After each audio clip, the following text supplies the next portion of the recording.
James, let's move on to Newspoll.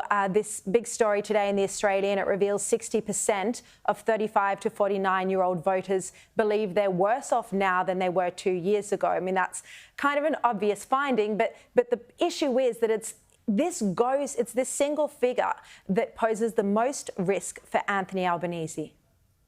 Well, yeah, it does. And Sharri, I think there's something really interesting here. There's two interesting things about this. Number one, at the last federal election last year, we were told that basically the coalition, that conservative politics was over, that younger voters were always going to wind up, going the other way and going left, and that there was no future for the right in this country. And, now we see that this, younger group is now starting to say, not so sure that things are going our way. Now, that's, in one way it's obvious, but in another way, it shows that almost like the Albanese government is now starting to follow the same trajectory that The Voice did, where younger and younger demographics started to become dissatisfied with the idea and realized that there wasn't a lot of there.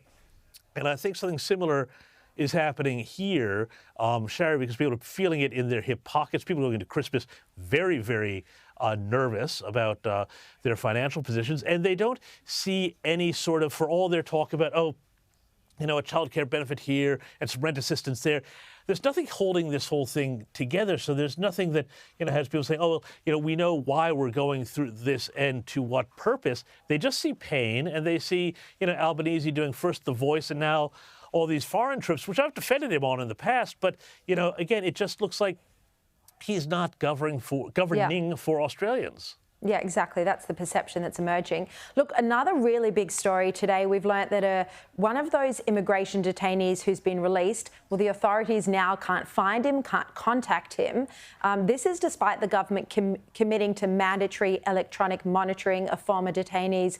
We know now that 4 of the 141 have refused. One of the released detainees, who's a Malaysian assassin, is now asking for acceptance from the community. There's another person, another criminal who can't be traced. Shadow Immigration Minister Dan Tehan raised this in question time today. Let's have a quick look. Can the Minister inform the House of the nature of this individual's crimes? And does the Minister know where this individual is now?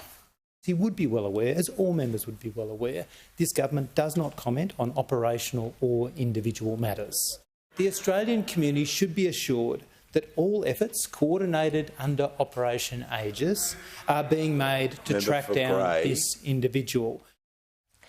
This is a really big story, James. So one of the released detainees was lost by police. He refused to wear an ankle bracelet, an electronic tracker. No one knows where he is now, and Labor in question time today just refused to release any more details.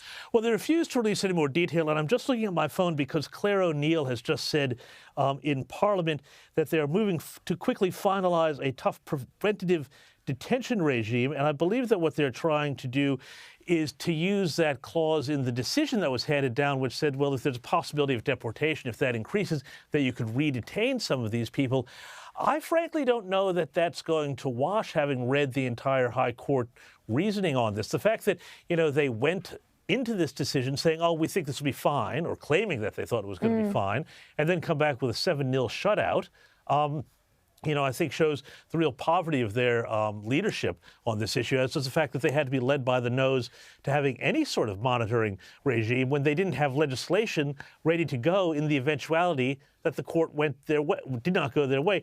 This whole thing with this detainee, this was always going to happen. And of course, everybody is rightfully nervous. The government won't even tell us who this person is, what they did, why they were banged up in the first place, and they're citing privacy. I mean, Sharri, it's beggars belief. Yeah, unbelievable. I mean, this whole matter has been a farce. I'm going to come back to it a bit later in the show with Liz Storer and Joe Hildebrand. James Morrow, thank you so much. We'll read your work tomorrow in the telly.